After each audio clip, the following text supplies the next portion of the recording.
The hull hit the rock at 8 knots with 400 passengers aboard. I felt it through my feet before I heard it.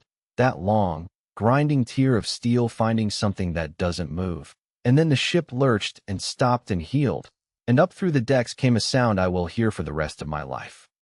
400 people screaming at once, in a fog so thick I could not see my own bow. Nobody drowned. The ship held, and we got everyone off, and every one of those 400 people made it to shore. But my ferry was hard aground on a charted shoal, and there was going to be an inquiry, and everyone already knew the shape of the answer. The captain grounded the ship. The master has command, so it was the master who put her on the rocks. 22 years I went to sea, a lot of them in command of passenger ships, and in 22 years I never lost a soul, because that is the entire job.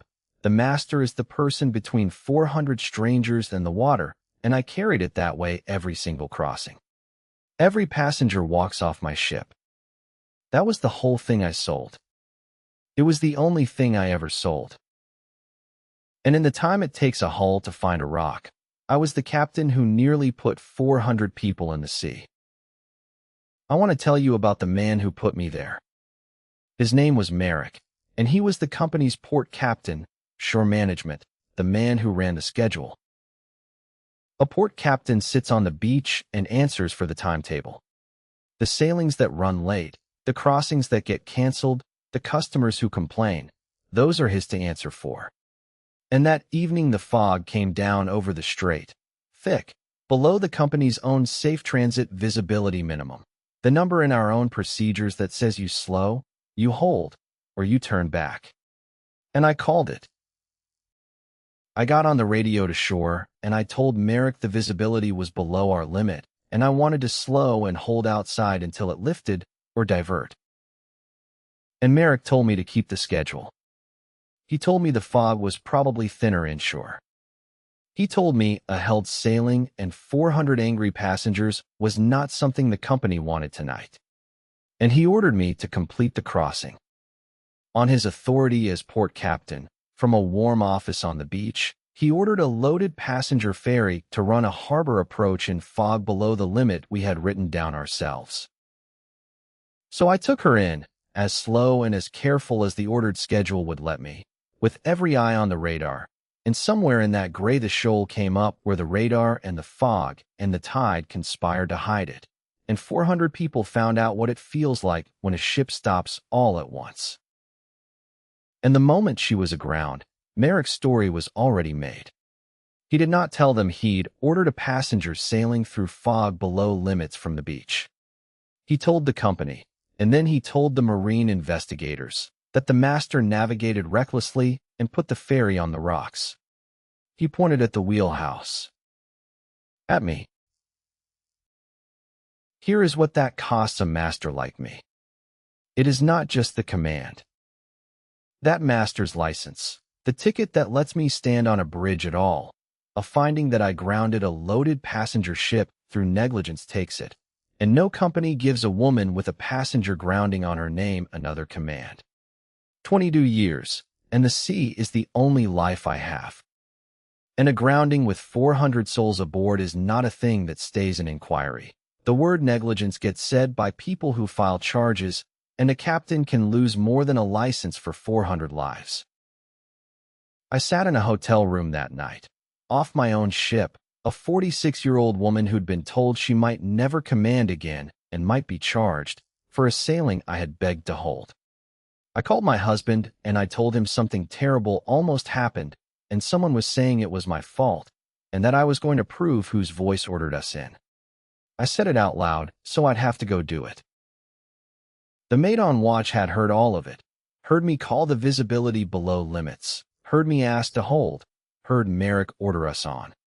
But he was young and he was frightened, because crossing the company's port captain is how a young officer never gets a command of his own, and I was not going to hang a scared mate's future against shore management as my whole defense.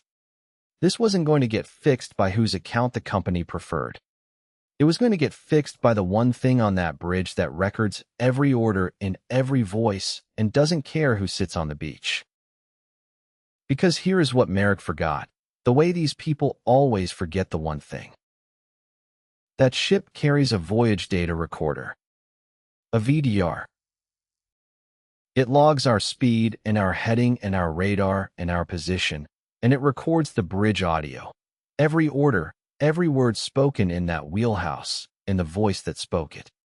And the company's own operations line, the radio between the ship and the shore, is recorded too. Every word Merrick said to me from that office. The recorders do not care about the timetable, and they do not care that Merrick is the port captain. They just keep what happened and whose voice made it happen. So through the marine casualty investigation, and with my union pushing, they pulled all of it. The VDR. The bridge audio. The recorded ship-to-shore line. And they put them on one timeline, the approach, laid out to the second. The record showed the visibility below the company's own safe transit minimum.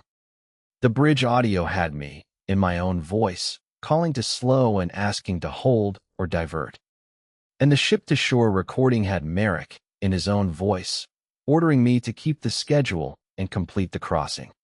The VDR track showed me taking her in as carefully as the ordered speed allowed, right up until the shoal. The recorders had made that crossing right alongside me. And they said the master called to hold outside the fog, and the port captain on the beach ordered her to bring 400 people in. They held the inquiry in a hearing room ashore. The company's safety director was there. The investigator from the Maritime Authority was there. Merrick was there, in a good suit, still certain that a port captain's word beats a master's, the way it usually does. My rep put the VDR track and the two audio channels up on one timeline, and we didn't argue. We played the approach. The fog below limits. My voice, calling to hold. Merrick's voice, ordering us on. And the grounding.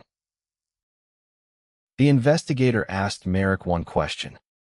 He asked him whose order, on the recorded operations line, had directed the master to complete the crossing in visibility below the company minimum. Merrick didn't have an answer, because it was his own voice on the company's own recording. The mate, hearing the tape back me up, said out loud that the captain had asked to hold, and the port captain ordered us in. And I watched it land on Merrick in front of the safety director and the investigator. The moment he understood that the ship had been recording the entire time, and the recorders don't feel the pressure of a timetable and don't care who runs the schedule from the beach.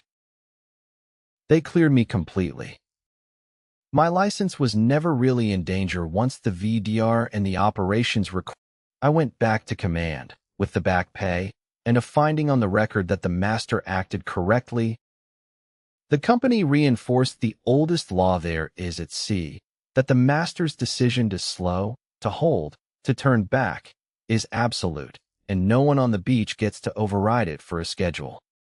The young mate kept his career and made his own command in time. I made sure his name stayed clean. And Merrick faced an action on his own license and answered for ordering 400 passengers into the fog, the exact thing he'd tried to hang on me. I still have a command. Same straight, same fog when it comes, and I still slow and hold and turn back the instant the visibility drops below the line, and I do not take the schedule from anyone on the beach over the safety of the souls on my deck. And sometimes on a clear crossing, the passengers up on the rail watching the water and every one of them going to walk off at the other end. I think about how the whole time they were calling me the captain who put 400 people on the rocks. The thing that was going to save me was recording quietly in a steel case on my own bridge, keeping every order and every voice. I built 22 years on every passenger walking off my ship. It turned out the recorder had been keeping that watch right alongside me the whole time.